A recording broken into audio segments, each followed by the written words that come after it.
Good morning everyone বন্ধুরা, সকলকে Shivraj family ব্লগে স্বাগত।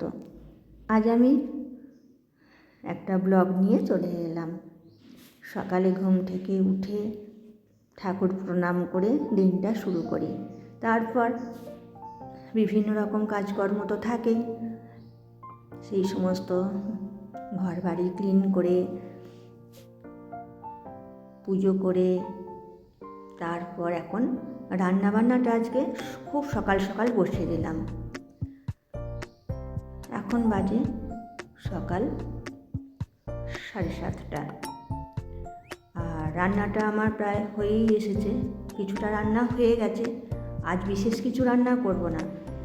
আজকে এই ডিম দিয়ে আলু দিয়ে একটা তরকারি করছি, বেশ কষা কষা, আর ডাল। আর দেখাচ্ছি তোমাদেরকে আমি কী কী রান্না করেছি। আর বন্ধুরা, আজকে আবার বলো না, আজকে যেতে হবে ডক্টরের কাছে, চেক আপ আছে, সেই জন্য সময়ে যেতে হবে।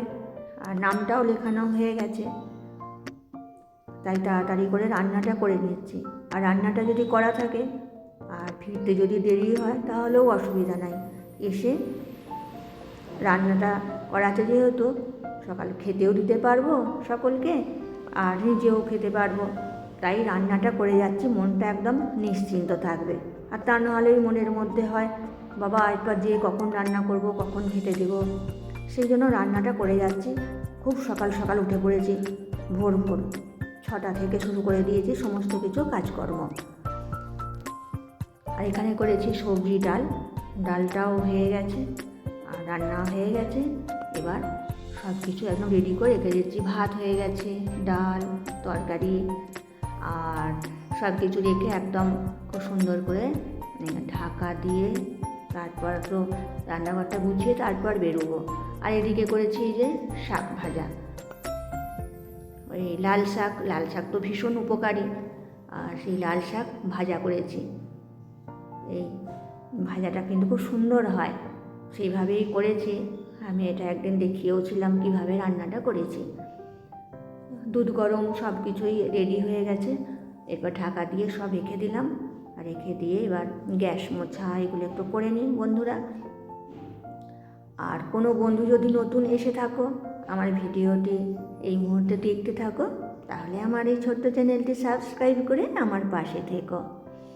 তা দেখো, রান্নাগুলো একদম খুব সুন্দর করে গুছিয়ে রেখে দিলাম। আর হাতে একটু সময় আছে, তাই একদম রান্নার পর গ্যাস ওভেনটাও পরিষ্কার করে নিচ্ছি। আর সব কিছু পরিষ্কার থাকলে ভালোও লাগে। যখন কোথাও থেকে এসে রান্নাঘরে ঢুকবো, ভীষণ ভালো লাগে, মনটা যে কী তৃপ্তি হয়। আর অগোছলা হয়ে থাকলে তখন তো আর ভালোই লাগে না। কিন্তু আজ আমার ভীষণ তাড়াতাড়ি, এরপর আমি তৈরি হব, আমি বেরাবো, তাই সব কিছু একদম রেডি করে রেখে দিচ্ছি। আমার মোছাও হয়ে গেছে। এবার দেখো, এই জানালাটাও একটু মুছে নিচ্ছি, কারণ তেল ছিটকা তো লাগেই রান্না করার সময়। আর প্রতিদিন যদি মুছে নিই তাহলে চিটনিটা কম হয়, আর নাহলে এত চিটে হয়ে যায় কি বলবো, পরিষ্কার করতে অনেক সময় লেগে যায়। তাই আমি প্রতিদিনই ওই জানালাটাও মুছে নিই ভালো করে, তেল চিটেগুলো যাতে উঠে যায়। তো সব কিছু মোছা হয়ে গেছে, দিয়ে গ্যাস ওভেনটা একটা কাপড় দিয়ে ঢাকা দিয়ে দিলাম। বেশ পরিষ্কার থাকবে আর ধুলো ময়লাও বসবে না। আবার যখন কিছু করব তখন খুলে নিয়ে আবার রান্না বান্নাই হোক, চা করাই হোক, যাই কিছু করি তখন করে নেব। আর এরপর কিছু বাসন আছে, আর রান্নার পর আজকে খুব তাড়াতাড়ির মধ্যে বাসনগুলো ধুয়ে নিলাম। বেশি সময় দিয়ে বাসনকে মাজতে সময় পাচ্ছি না, কারণ আমাকে তো বেরোতে হবে এরপর, কারণ এরপর পোশাক পরা আছে। পোশাক পরে তারপর বেরাবো। তো দেখো, গ্যাসের একদম সব কিছু ধুয়ে একদম এখানে রেখে দিচ্ছি। জলটাও ঝরে যাবে, তাই আমি এইভাবে জানালাতে ঠেসিয়ে রেখে দিই। আর আজকে আমাকে একাই যেতে হবে, কারণ তোমাদের দাদাভাই আবার বাড়িতে নেই, সেও বাইরে গেছে, তাই আমি আজকে একাই বেরাবো। তারপর বন্ধুরা দেখো, আমি এই চলে এসেছি ডাক্তার দেখিয়ে আর ফিরতে ফিরতেও অনেকটা বেলা হয়ে গেছিলো জানো তো, ফিরতে ফিরতে প্রায় 2টো। তা এসে একটু স্নান করে নিলাম, কারণ স্নান করে যাইনি, যাচ্ছি বাইরে যাচ্ছি, এসে স্নান করলেই বেশ পরিষ্কার পরিচ্ছন্ন হয়ে যাব। তাই এসে একটু স্নান করে নিলাম, আর এই সোয়েটার জামা এগুলো সব গুছিয়ে রাখলাম, যেগুলো ছিল সেগুলো গুছিয়ে রেখে, কারণ সকালের দিকে আজ একদমই গোছানোর টাইম হয়নি। আর তারপর ফেরার পথে একটু বাজারও করে নিয়েছিলাম। এই দেখো এইগুলো বাজার করেছি। এই সাইডে একটা দোকান আছে মানে কাছাকাছি, সেখান থেকে নেমে আর নিয়ে চলে এসেছি। তাই ভাবলাম যে যেগুলো নিয়ে এসেছি এগুলোও গুছিয়ে রাখি, সব কিছু গুছিয়ে রাখলে তবেই ভালো লাগে আর জিনিসগুলোও ভালো থাকে। আর প্যাকেটের মধ্যে রেখে দিলে জল জল হয়ে যাবে। এই ধনেপাতা নিয়েছি, আর এটা বাঁধা ছিল, সেটা খুলে দিলাম, কারণ বাঁধা থাকলে একদম গোড়াগুলো পচে যায়। তাই বাঁধাটা খুলে দিলাম, দিয়ে একটু হালকা করে মেরে দিলাম। আর এদিকে একটা বেগুন আছে, আর বেগুনটা খুব একটা সতেজ নয়, তবুও যা পেয়েছি সেটুকুই নিয়ে এসেছি অল্প অল্প করে। আর কাছে দোকানটা আছে, মানে ওখান থেকে নেমেই, বাস থেকে নেমেই আর একটু বাজার করে নিয়ে তারপর এসেছি, যে যাতে আর পরের দিনে না যেতে হয়। দেখো এই টমেটো নিয়েছি কিছু, আর এগুলো হচ্ছে আমলকি। আর আমার আমলকি খেতে ভীষণ ভালো লাগে, সামান্য একটু নুন দিয়ে আর খাই, এটা আমার ভীষণ পছন্দের। টক টক এত ভালো লাগে, নুন নুন। আর নিয়ে নিয়েছি কিছু কাগজি লেবু, 2টো কাগজি লেবু নেওয়ার ইচ্ছে ছিল, তাও উনি বললেন যে আর একটা দিয়ে দিচ্ছি, খুচরো পয়সা ফেরত দেওয়ার অসুবিধে।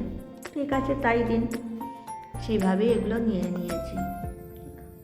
ব্যাস সব কিছু গুছিয়ে এবার রেখে দেব, আর পরে এগুলো ধুয়ে নেব। আর ধুয়ে রাখলেই জিনিসগুলো ভালোও থাকে, তবে ধনেপাতাটা যদি এখন ধুয়ে রাখি মুশকিল, গোড়া পচে যাওয়ার ভয় থাকে। এখন হয়ে গেছে দুপুর পেরিয়ে প্রায় বিকেল, এখন বাজে 4টের দিক। তাই এসে গেছি ছাদে, কিছু জামা কাপড় ছিল রোদে শুকোতে দিতে হয়েছিল, সেগুলো নিতে এসেছি। এগুলো তোলা হয়ে গেছে, তুলে রেখে দিয়েছি, রেখে আর এই ছাদটা ঘুরছি। আর দেখো তোমাদেরকে একটা জিনিস দেখাচ্ছি, দেখো ছাদ বাগানটা কত সুন্দর। আর এখানে খুব হনুমানের উপদ্রব, তাই এইরকম করে ঘিরে ফেলেছেন। এই ছাদ বাগানটা অবশ্য আমার পাশেই আমার স্যারেদের। আমি যখন স্কুলে পড়তাম এই স্যার ওই স্কুলেই শিক্ষকতা করতেন, ইংলিশের স্যার।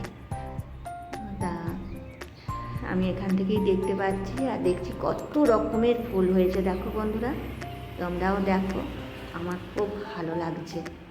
কত রকমের ফুল, গোলাপ, তারপর এই সাদা ফুল, লাল ফুল, বা আরও অনেক অনেক গাছ আছে, বেশ ভালো লাগছে। আর কি করবে, এত হনুমানের উপদ্রব, না ঘিরলে একটা ফুলও থাকবে না, সব গাছ ভেঙে দেয়। তাই এইভাবেই উপর থেকে নিচ তারের নেট দিয়ে ঘিরে দিয়েছে। আর এই দিকে দেখো, আমিও ছাদে একটু পাঁচালি করে নিচ্ছি সাইডে।